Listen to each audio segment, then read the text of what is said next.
Criminal defense attorney Lara Yeretsian. Okay, Lara, I want to start with you, if I may, please. What kind of a defense do you see former officer Tou Thao having in this case?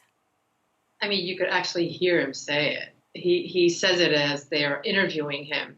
His job that day, and this is probably going to be the defense, was to control the crowd and to ensure the safety of the other three officers where traffic is concerned.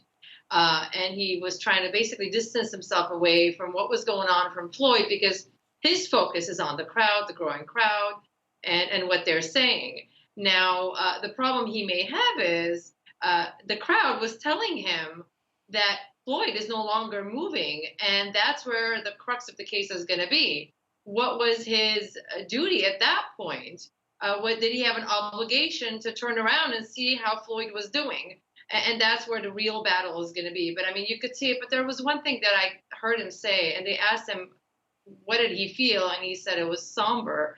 And you could see that, I don't know if I want to call it remorse, but that human side of it, that even as an officer, he felt horrible that this had happened. Saying that his heart was sinking there.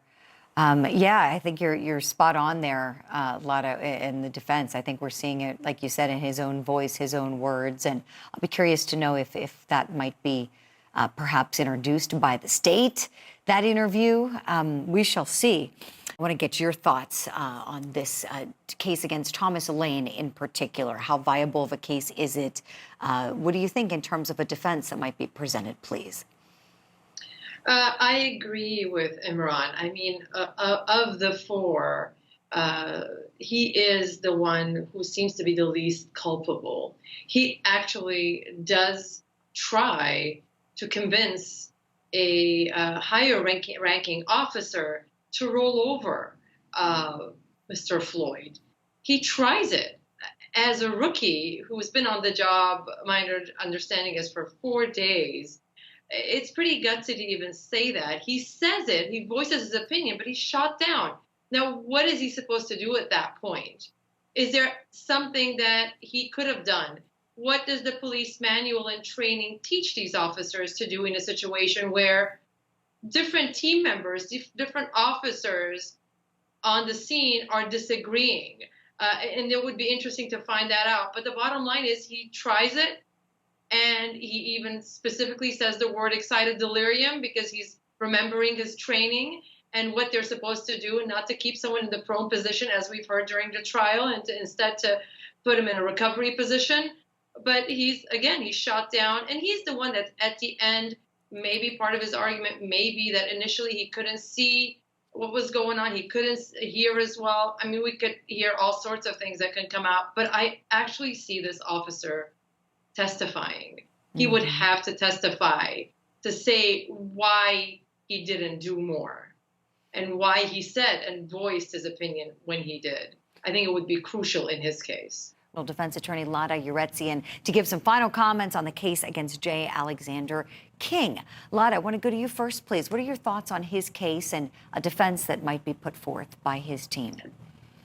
We can actually see that there is a relationship, a closer relationship between Kueng and Chauvin. Chauvin was one of his training officers. And if you go into his mind, for him, what's going on here is almost an extension of that training. This is the same guy who trained him before he started on the beat. And he'd only been on the beat for 4 days. That's nothing compared to the experience that Chauvin has. So it's very logical and reasonable to believe that this man deferred to his, in a way, superior and someone who was a higher ranking officer and had no reason to question him. I mean, in fact, he's been trained to follow him, to listen to him, to learn from him. So that's an argument that we know that's going to come up. And, you know, this is,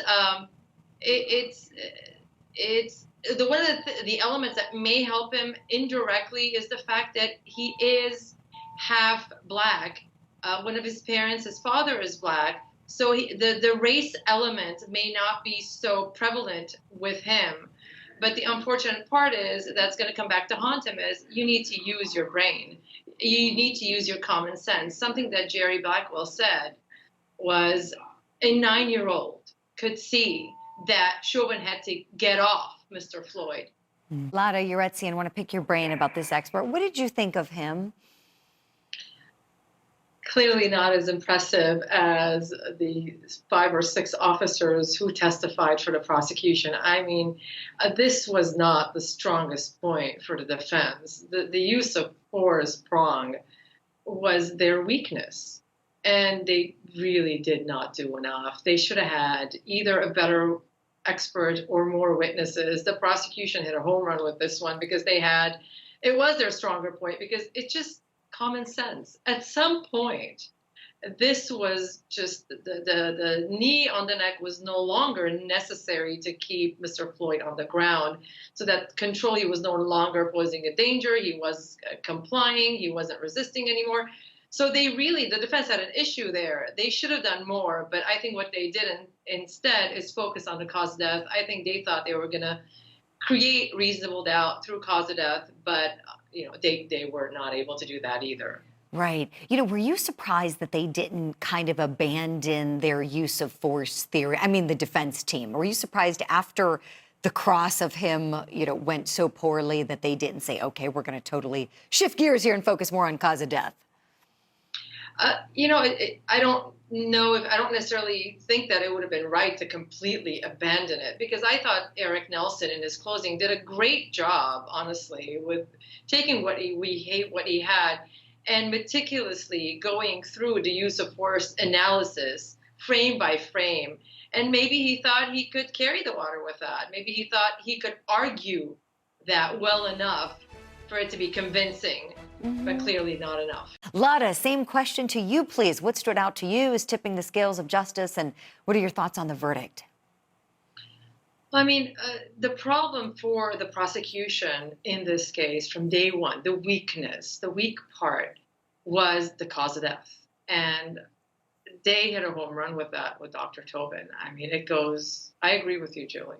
He was the one who made the case for them. I mean, the defense did bring in Dr. Fowler, who I thought was also a phenomenal witness, but it wasn't enough. It just wasn't enough, and it's pretty clear based on the verdict of the jury. Was there reasonable doubt? Maybe, but clearly Dr. Chauvin's testimony here was just almost bulletproof. He was solid, he had the resume, and he was the expert who had an expertise in respiratory and critical care, and that's exactly where they needed to focus. And as I said, to me, he was the one that stood out. And, the rest of it, the use of force, that was not where the real battle was. The battle of the experts really was with the cause of death, and clearly the prosecution won here with that phenomenal witness that they had. Right. And I have a follow-up question for you, please, Lara. I really want to tap into your criminal defense experience, and you've handled very high-profile cases. What was stunning to me, of course, for the prosecution, I loved Dr. Martin Tobin. He was sensational. I'm sure he's going to get flooded with calls. Everybody's going to want him to be their expert witness because he became like the favorite professor. He was teaching the jury. He was engaging. He was believable. Where I felt like the defense missed an opportunity was before the trial even began, in the motions, to try to confine his testimony. If they couldn't preclude it entirely, I feel like they should have tried to file a motion to confine it under Rule 703 to just what's in his purview. He's not a forensic pathologist, but yet he opined on cause of death. They all did, all of them, and only 2 of them were trained to do that. Only 2 of them do autopsies and are trained to determine a cause and manner of death. So I'm wondering, if you were on this team, would that have been a battle you would have fought vigorously prior to trial to try to limit it, knowing this guy is going to come out of the gate swinging?